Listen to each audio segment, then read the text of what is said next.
All right, so here is our reaction written out. So we know that our reactants are the iron pipe, made out of iron, and the fertilizer, which is sodium nitrate.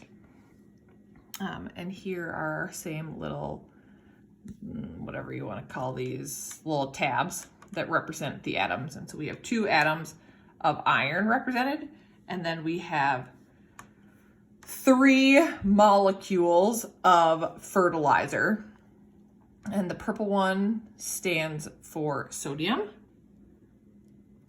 The blue one stands for the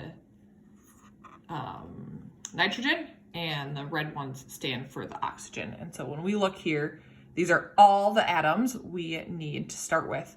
And that is what is going to be our reactants. We are starting with our iron pipe and our fertilizer. And then these are going to rearrange during a chemical reaction, right? So we have this little arrow that shows us that a chemical reaction is occurring. And we know atoms cannot be created or destroyed during chemical reaction. They only rearrange. So we're going to wipe everything off. They are not going to be our reactants anymore. We're now going to make our products. So I know that I have rust produced, and rust is Fe2O3.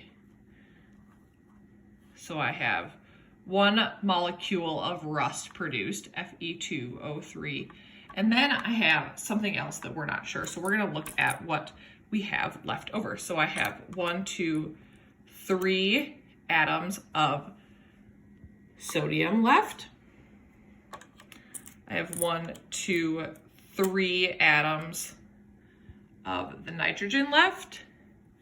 And I have 1, 2, 3, 4, 5, 6 atoms, flying all over, of the oxygen left. So when we are trying to figure out what our other product is, I know that I have 1 product that is produced called rust, which is Fe2O3, and then I have all of these products, or all of these atoms left over that need to be made into a molecule. So I have sodium, I have nitrogen, and I have oxygen.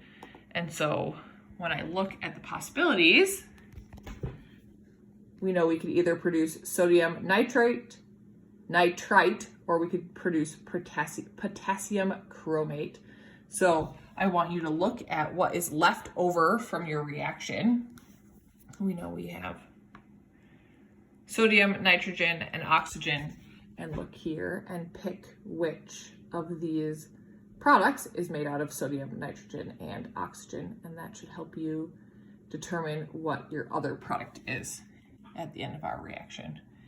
So we have our iron pipes reacting with our fertilizer to produce rust and what? I hope this helped.